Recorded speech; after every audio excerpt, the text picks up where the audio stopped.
Iiwan ka ng babae kapag wala kang trabaho. Pero pag sobrang busy ka naman sa pagtatrabaho, iiwan ka pa rin. Alam mo yung masakit na totoo. Minsan, iiwan ka ng babae kapag wala kang trabaho kasi feeling niya wala kang direksyon sa buhay.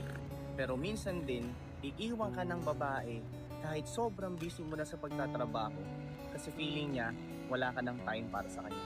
Ang hirap, di ba? Parang wala kang panalong gawin. Pero ang totoo, hindi problema kung may trabaho ka o wala. Ang problema, siya, yung taong hindi marunong makontento. Hindi mo kailangan mamili kung relasyon o trabaho.